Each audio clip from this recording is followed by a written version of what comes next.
Oi gente, meu nome é Kathleen e nesse vídeo eu vim falar sobre o 6º episódio da 2ª temporada de A Roda do Tempo, a série que está sendo lançada lá no Prime Video. Se você é novo por aqui, toda semana eu faço um novo vídeo sobre o episódio da semana de A Roda do Tempo. Esses vídeos contêm spoilers sobre o episódio que a gente acabou de assistir e todos os vídeos que eu já fiz estão em uma playlist aqui nos cards. Se você gostar, deixa o seu like, compartilha esse vídeo com alguém que também está acompanhando A Roda do Tempo e considere se inscrever no canal para não perder nenhum conteúdo que eu trago por aqui. Então chega de enrolação e bora falar sobre o 6º episódio da 2ª temporada.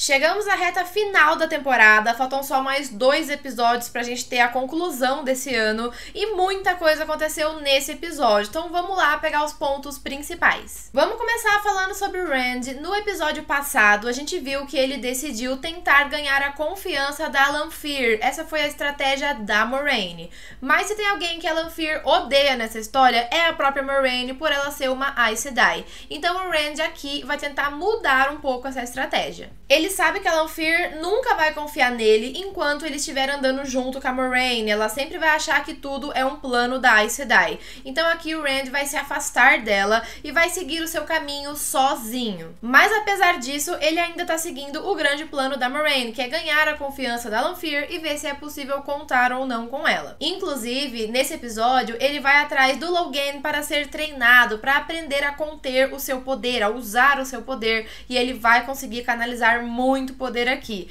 Ele tá tentando se preparar para a grande batalha que está se aproximando e ele sabe que os seus poderes serão necessários. E não fica claro para mim ainda quais são as verdadeiras intenções da Lanfear. Como a própria Moiraine já falou, se ela quisesse ferir o Rand, já o teria feito há muito tempo. Se ela quisesse também entregá-lo ao Ishamael, ela também já teria feito isso. Na verdade, aqui ela vai dizer que estava protegendo o Rand do Ishamael esse tempo todo, inclusive nos seus sonhos, que é o que vai acontecer aqui. O Rand vai ter um sonho onde ele matou todos os seus amigos e o Ishamael está lá para lembrá-lo que é isso que vai acontecer com ele. A Lanfear aparece, tira o Ishamael de cena, mostrando mais uma vez que ela se importa muito com o Rand e que ela talvez não esteja tão dentro assim do plano do Ishamael. E por outro lado, a gente vê que o Ishamael tem os seus próprios planos à parte da Lanfear. Desde o começo da temporada, ele tem trabalhado com a Liandrin e também com a Min para levar o Mat até o Rand. Segundo a visão que a Min teve sobre o Mat, ele mataria o Rand no final das contas. Pode ser que o Ishamael, sabendo disso, esteja aproximando os dois para matar o Rand, ao invés de levá-lo ao lado das trevas. Pode ser aí uma nova estratégia. Outra opção é que agora que a Min contou a verdade pro Mat e que ele não quis ir com o Rand, é exatamente isso que vai acontecer. O Rand vai ser levado para as trevas e no fim o Mat vai matá-lo para impedir que algo pior acontecesse. E vale lembrar que lá no final da primeira temporada, no Olho do Mundo, a Moiraine falou que mataria o Rand caso ele sucumbisse às trevas, o que seria muito pior. Então talvez o fato do Mat matar o Rand possa acabar com o problema ou pelo menos diminuir o problema caso ele sucumbisse às trevas. Como eu falei, essa parte do plano do Ishamael, como que ele pretende usar o Rand, onde a Lanfear se encaixa nisso, ainda não ficou muito claro pra mim, mas eu imagino que nos próximos episódios a série vai esclarecer tudo isso. Lembrando, gente, que esses meus vídeos são baseados apenas na série do Prime Video. Eu não li os livros nos quais a série se inspira, então eu realmente não sei o que vai acontecer com esses personagens, são apenas teorias. Outro arco interessante desse episódio foi o do Leon, que não tinha aparecido no episódio passado. Ele continua viajando com a Alanna, o Maskin e o Ivan. E, gente, no último episódio que eles apareceram, eles encontraram nas coisas do Leon aquele escrito que a Moiraine comprou com o comerciante lá no primeiro, segundo episódio. Aquele escrito era um poema que falava sobre a Lanfear e ele foi muito importante para Moiraine descobrir que o Ishamael tinha libertado a Lanfear e que por isso ela poderia estar atrás do Rand. É por isso que a Moiraine decide partir para encontrar o Rand e protegê-lo dela. Antes da Moiraine partir, o Lem roubou esse escrito e guardou consigo. E isso fez com que os seus companheiros de viagem pensassem que ele fosse um amigo das trevas e que tivesse jurado a Lanfear, já que esse poema falava sobre ela. E é por isso que rolou toda aquela confusão entre eles, o que levou o Lem a confessar toda a verdade sobre o dragão renascido e sobre tudo o que aconteceu depois. E assim, também não fica muito claro por que a Moiraine e o Lamb guardaram em segredo o fato de terem descoberto quem era o dragão renascido e tudo o que aconteceu lá no Olho do Mundo. Eu consigo pensar em duas possibilidades. A primeira é que a Moiraine já saiba que a Ádia Negra existe, ou seja, que tem irmãs dela que estão juradas às trevas, assim como a Liandrin, e que ela já sabe que não é seguro contar para as pessoas, que ninguém pode saber, porque se soubessem iriam atrás do Rand. Outra opção é que ela esteja tentando uma estratégia diferente. Isso porque se a gente for lembrar lá do flashback da primeira temporada, em que mostra o antigo dragão renascido eras atrás, a gente vai ver que ele estava trabalhando junto com o trono de Amyrlin, ou seja, a líder das Aes Sedais, e deu tudo errado, né, gente? Então aqui pode ser que a Moiraine tentou trabalhar sozinha para que ninguém soubesse e por isso ninguém atrapalhasse o plano, já que tem toda uma burocracia na Torre Branca que poderia dificultar essa relação com o dragão. E a atual trono de Amyrlin, a Siuan, ela já sabia que a Moiraine tinha encontrado 5 possíveis dragões renascidos. Isso aconteceu lá na primeira temporada, mas ela não sabia exatamente que a Moiraine tinha encontrado o dragão e tudo o que aconteceu lá no Olho do Mundo e que o Ishamael e a Lanfear foram libertados. Pelo menos a série não nos mostrou ela sabendo de tudo isso. Mas agora nesse episódio, o Lamb vai ao encontro dela, provavelmente ela já vai saber toda a verdade, e aqui a gente termina esse plot com ela chegando em Cairhien com todas as Aes Sedais, né, com 14 Aes Sedais e seus guardiões, para falar com a Moiraine e começar aí os eventos do final da temporada. Inclusive, a gente tem uma cena antes disso da Moiraine tentando escrever uma carta para Siuan. A gente sabe que as duas mantêm um relacionamento romântico, meio secreto aí, e a Moiraine tá escrevendo a carta para dizer tudo o que ela não disse para Siuan, inclusive que ela foi estancada da fonte, ou seja, que ela não consegue mais acessar o poder único. Então, em teoria, a Siuan não sabia de nada disso, mas agora ela já deve saber por causa do Lan. E vale lembrar, gente, que a Liandrin está entre as Aes Sedais que chegaram ali com a Siuan, e ninguém ainda descobriu, ninguém daquele grupo descobriu que ela é uma amiga das trevas. Essa informação tá demorando muito para chegar, embora várias outras pessoas já tenham descoberto por aí.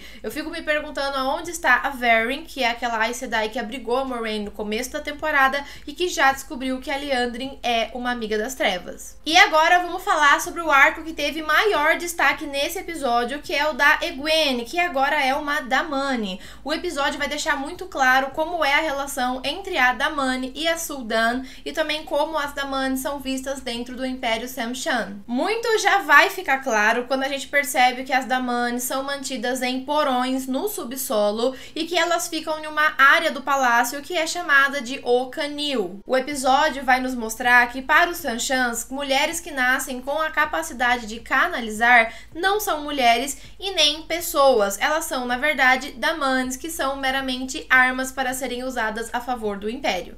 As Damanes são tratadas como cães, e isso vai ficar muito claro até pela coleira que elas usam no pescoço e também pela guia que as Sul'Dans usam para controlá-las. Existe uma guia física mesmo e também existe uma guia que não é muito física, mas que é através do poder único, que se conecta direto ao bracelete que as Sul'Dans usam. E uma coisa que eu achei interessante da gente refletir vendo esse episódio é que existem diferentes formas de pensar o poder único aqui dentro do universo de A Roda do Tempo. A gente tem as Aes Sedais que canalizam o poder único e o usam apenas para o bem, e é por isso que existem os 3 juramentos para que elas nunca sucumbissem ao lado do mal. Nós temos os Mantos Brancos, que são outro grupo que caçam e matam todo mundo que pode canalizar para evitar que o poder único seja usado, porque para eles é uma coisa negativa e por isso eles querem o bem. E nós temos agora os Seanchans que caçam e usam as pessoas que podem canalizar como Damanes, ou seja, como armas para sua defesa e também para o seu ataque. Todos esses grupos deixam claro que estão do lado da luz, que estão do lado do bem. Ninguém aqui está do lado das trevas, mas ainda assim eles utilizam o poder único, eles pensam o poder único de uma forma totalmente diferente. E no arco da Rima, que é aquela Aes Sedai da Águia Amarela que vai ajudar a Nynaeve e a Elaine, a gente vai descobrir que várias Aes Sedai já foram mortas ou capturadas pelo Seanchan. E isso tem muito a ver com a revelação do final do episódio, que a Megan, que é aquela Aes Sedai da Águia Azul, que ela era meio que uma líder da Águia, uma votante ali, ela foi capturada e inclusive já está domada pelo Seanchan. E o problema que é instaurado nesse episódio é como que as Aes Sedai serão capazes de libertar as Damane ou até mesmo de vencer o Império Seanchan, sendo que elas não podem se aproximar porque elas vão ser capturadas. Inclusive, um ponto muito interessante que fica claro nesse episódio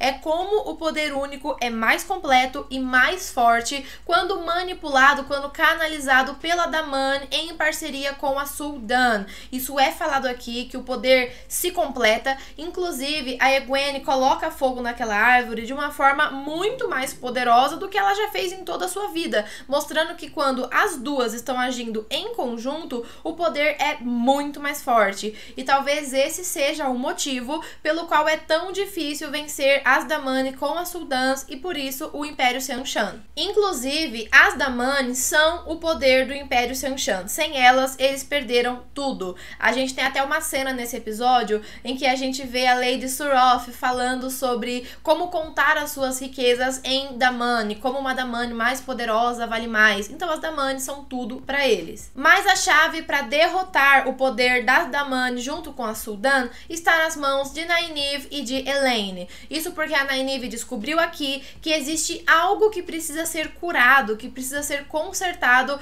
nessa coleira de contenção. O problema é que para descobrir isso, uma delas vai ter que vestir a coleira, o que dá muito medo, mas provavelmente elas vão fazer no próximo episódio. Eu acho isso interessante porque isso indica que nós teremos um final de temporada, um desfecho desse novo ano, não só baseado em batalhas, em corpo a corpo, mas também em descoberta, em pesquisa. Alguma coisa na Nynaeve vai ter que fazer para descobrir como derrotar o Seanchan. E isso pode ser o que ela precisava para desbloquear o seu acesso à fonte, já que a Nynaeve tem um problema sério ao longo de toda essa temporada de ela não conseguir canalizar quando ela precisa. Falando sobre o episódio de forma geral, eu gostei bastante desse episódio. Ele traz muitas informações novas que nos ajudam a preencher as lacunas que ficam faltando aí na história, geram curiosidade, enfim, eu achei bem legal. E outra coisa também é que esse episódio traz um movimento significativo na trama, então muitas coisas acontecem.